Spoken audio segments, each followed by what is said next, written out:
All right, I just found this, and this picture was taken back in 2008, and with new software, new abilities, I was able to re-examine all my pictures. I'm going through a lot of them, but this was in one of them, and I knew there was another shot in the series of pictures because we got a whole group of them, or my girlfriend did, but I was also taking pictures, and we captured them. And I knew we captured them more than once. And this is another picture. It's highly cropped, but it shows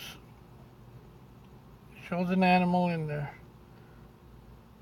And there he is right there. There's one eyeball. There's the other eyeball. Here's his whole head. And there's something in front of him. But you can see, I guess, a little shine of his nose. So that's basically what it is. You see, like, I guess this would be his shoulder. Is it going down his arm? And I think there's another one right here. I had to use an effect to knock down the amount of green because green light to a camera is so terrible. It splashes all over the place. And as you can see how bright those greens are, I actually had to tone down those greens in order to see what was in here. But when I saw that there was something dark behind them, I knew that there was something there. Now, there's his forehead right here. You can see how the sun's shining on his forehead a little bit. He's got hair on top of his head. Apparently it looks like reddish. You could take a sample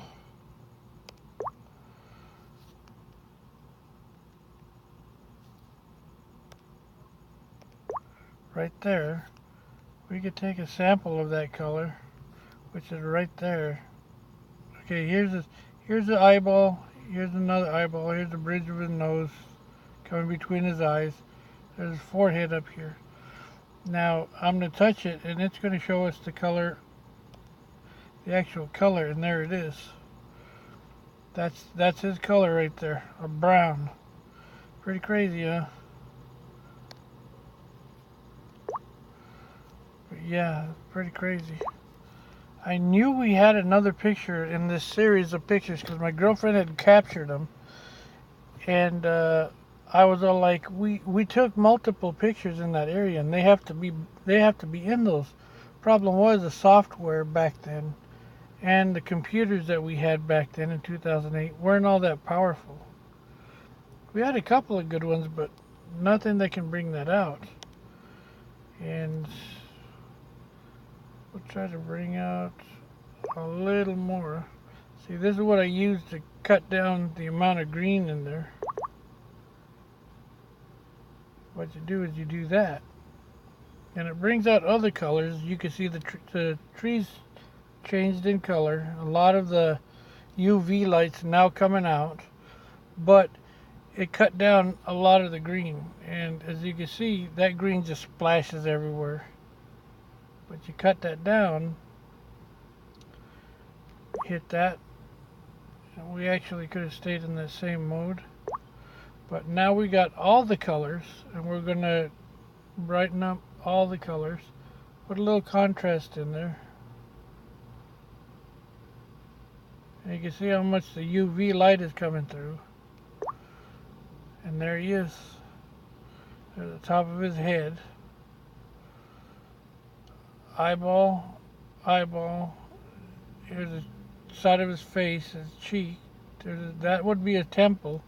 You could almost see like a light shine on a round part, which would most likely be his ear.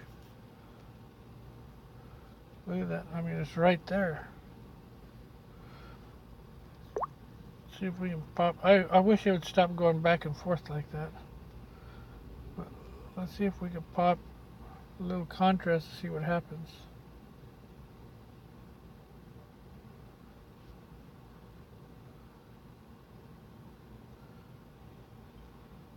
Now there's something else in here. There's something else in here. It's just I can't make it out. But I can make out this guy. You can see that we brought his temple out, which is right here, and that little shine right there of his ear, what seems to be an ear, and this is the sun shining on the top of his forehead, or his forehead. You can see how his brow ridge kind of like goes to like an M shape. You see a dark cavity here. You can see a dark cavity here, and a little bit of like a little bit of the light that's touching between his eyes. You can see his cheeks, which here's a cheekbone right here, and here's another cheekbone right here. It's pretty cool. Pretty cool. Crazy. Now there might be another animal in front of him with his head in front, but I guarantee you they got their eyes on us because we're walking around this campsite and we're taking pictures, you know. And they're in there. Pretty crazy, Pretty neat.